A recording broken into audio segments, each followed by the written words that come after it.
I just had some kind of weird apocalypse dream. I was in a building with Josh and Quinn, and it was a weird building, and there were like fish tanks, and there was something weird about the fish tanks. I think Asher was there. Asher was telling me something about a fucking weird little animal in the fish tank, but it was a mammal. It was a terrarium tank that was near fish tanks that had fish in them. And he was talking to me about it like it was some kind of a pet from a school. Like some kind of a class pet project that he had taken home from school.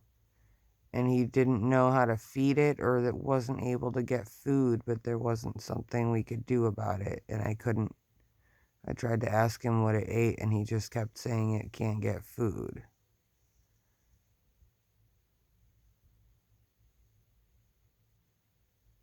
And there was a hole in the ground. We went outside, I guess.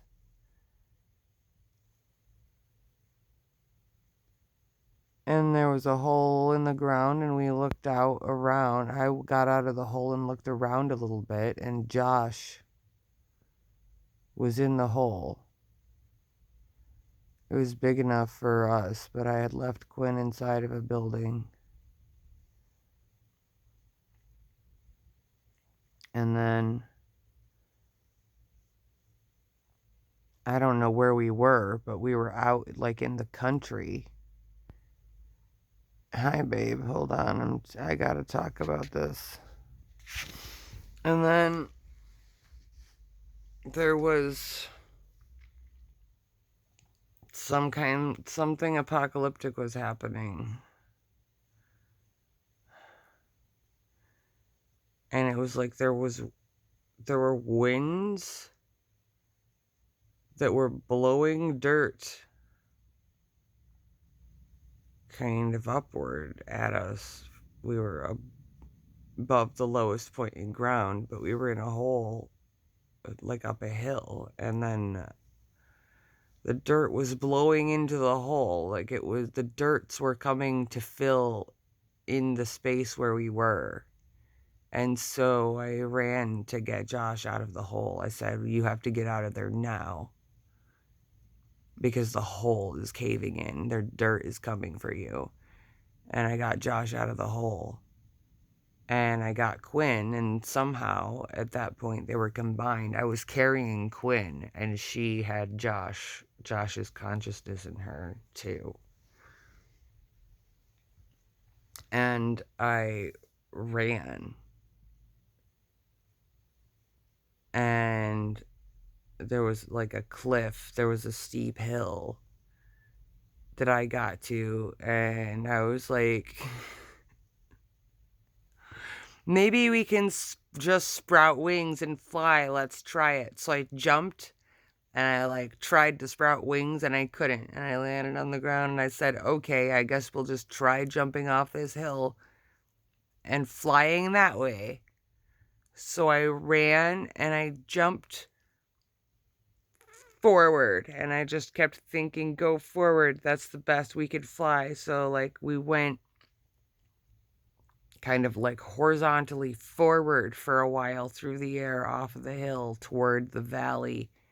And I couldn't go up into the sky. We slowly declined down and landed on the ground, but it wasn't like a fall. It was like a bad fly.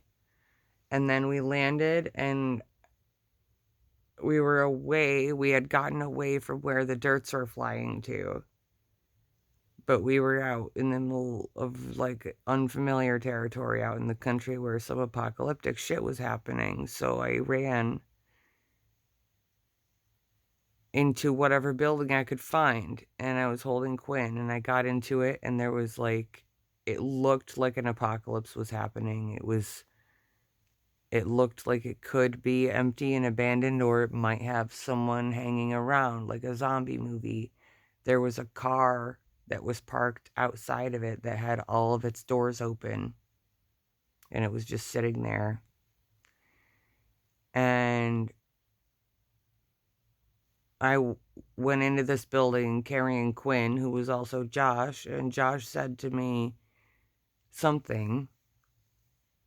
I'm not sure what he said. Something like, "Where are we?" or "What do we do?" or "Do you know what the fuck is happening?" Like, and I looked around and there were more fish tanks. It was some kind of a country resort place. And I heard someone coming, and there was nowhere I could run to, so I stood and I faced the door, and a guy came in the door. And it was an actor. I don't know the guy's name, but I recognize him. He was an actor playing a character in my dream. And he was scary. He was he could have been some kind of like a demon or a god figure. He was like a jokester, manipulative, freaky guy. And you don't know where he's coming from or what he's saying, like who he's trying to be, who he's trying to convince you that he is. But I saw him and I said, "Oh, it's you."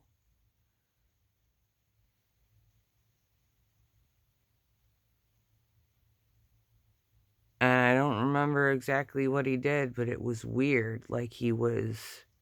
It was almost as if he had DID.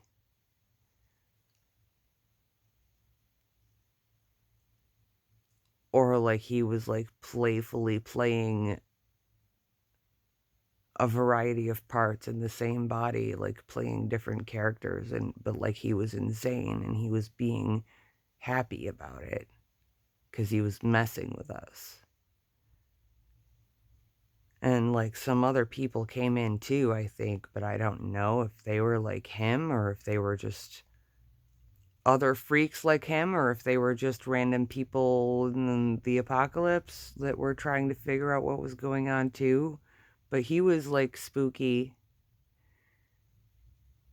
And I felt like I was keeping the consciousness of a driver because this was an emergency situation and fucked up shit was going on, and I had to keep my eye on that guy and try to figure out what the fuck he was and what the fuck he was doing, because it seemed like he had something to do with the apocalypse. And I couldn't accuse him of being untrustworthy, but I couldn't trust him either. I just had to watch him.